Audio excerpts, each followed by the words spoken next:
बेटा, हमारा एक्सीडेंट हो गया है। मुझे ज़्यादा चोट नहीं आई, पर तेरी माँ की हालत खराब है। कुछ पैसों की ज़रूरत है और तेरी माँ को खून चढ़ाना है। 65 साल के माधव जी ने अपने बड़े बेटे से फ़ोन पर कहा, पापा, मैं बहुत व्यस्त हूँ आजकल, मेरा आना नहीं हो सकेगा। मुझे विदेश में नौकरी का पैकेज मिला है तो उसी की तैयारी कर रहा हूँ। आपका भी तो यही सपना था ना, इसलिए हाथ भी तंग चल रहा है।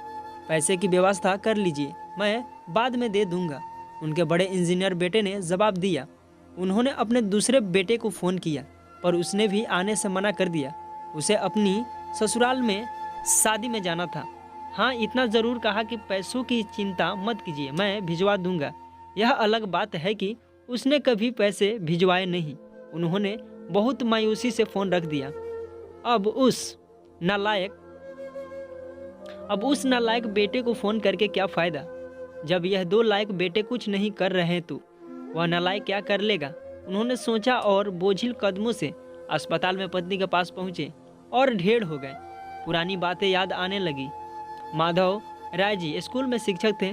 उनके 3 बेटे और एक बेटी थी। बड़ा इंजीनियर और मजला डॉक्टर था। दोनों की शादी बड़े घराने में हुई थी।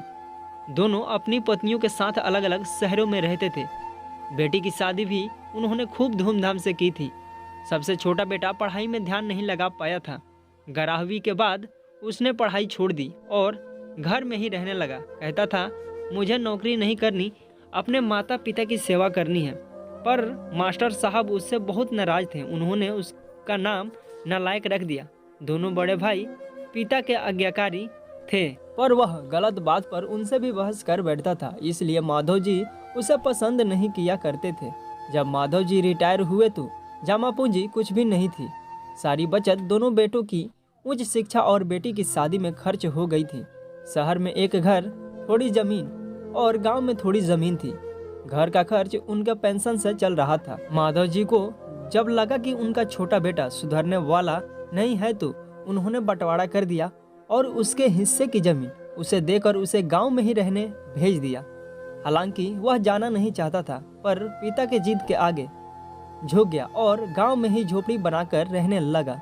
माधव जी सबसे अपने दोनों होनहार और लायक बेटों की बड़ाई किया करते। उनका सीना गर्व से चौड़ा हो जाता था, पर उस नालायक का नाम भी नहीं लेते थे। 2 दिन पहले दोनों पति पत्नी का एक्सीडेंट हो गया था। वह अपनी पत्नी के साथ सरकारी स्कूल में भर्ती थे। डॉक्टर ने उनकी पत्नी को ऑपरेशन करने को कहा था।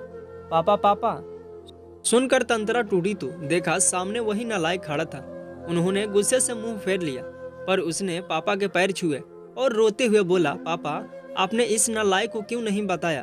पर मैंने भी आप लोगों पर जासूस छोड़ रखे थे। खबर मिलते ही भागा आया हूँ। पापा के विरुद्ध के बावजूद उसने उनको एक बड़े से अस्पताल में भर्ती कराया, माँ का ऑपरेशन कराया, अपना खून दिया, दिन रात उनकी सेवा में लगा रहता। फिर एक दिन वह गायब हो गया। वह उसके बारे में फिर बुरा सोचने लगे थे कि तीसरे दिन वह वापस आ गया। महीने भर में ही माँ एकदम भली चंगी हो गई। वह अस्पताल से छुट्टी लेकर उन लोगों को घर ले आया। माधव जी के पूछने पर बता दिया कि खैराती अस्पताल था, पैसा नहीं लगे। घर में नौकरानी थी। वह उन लोगों को छोड़कर वापस गांव चला गया। धीरे धीरे सब कुछ सामान्य हो गया। एक दिन यूं कि उनके मन में आया कि उस नालायक की खबर ली जाए। दोनों जब गांव के खेत पर पहुंचे तो झोपड़ी में ताला देखकर चौंके। उनके खेत में काम कर रहे आदमी से पूछा तो उसने कहा, यह खेत अब मेरे हैं। क्या? पर यह खेत तो उन्हें बहुत आश्चर्य हुआ। हाँ, उसकी माँ की तबीयत बहुत खराब थी तो उसने अपने सारे खेत बेच दिए। वह रोजी रोटी के तलाश में दूसरे शहर चला गया है। बस यह झोपड़ी रह गई है। यह रही उसकी चाबी। उस आदमी ने कहा। वह झोपड़ी में दाखिल हुए तो बरबस उस नालायक की याद आ गई। टेबल पर बड़ा लिफाफा खोलकर देखा तो उसमें रखा अस्पताल का 9 लाख बिल उनके मुंह चिढ़ाने लगा। उन्होंने अपनी पत्नी से कहा, जानकी, तुम्हारा बेटा नालायक तो था ही, झूठा भी है। अचानक उनके आंखों से आंसू गिरने लगे और वह जोर से चिल्लाए, तू कहाँ चला गया नालायक? अपने पापा को छोड़कर एक बार वापस आ जा, फिर मैं तुझे कहीं नहीं जाने दूंगा। उनकी पत्नी के आंखों से भी आंसू गिरे जा रही थी और माधव जी को बस इंतजार था अपने नालायक बेटे को अपने गले से लगाने का। सचमुच बहुत नालायक था वह।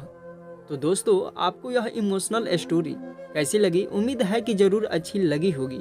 अगर अच्छा लगे तो कमेंट करके ज़रूर बताएं और ऐसे ही और कहानियाँ सुनने के लिए इस चैनल को सब्सक्राइब जरूर करिए। थैंक यू दोस्तों इस वीडियो को पूरा देखने के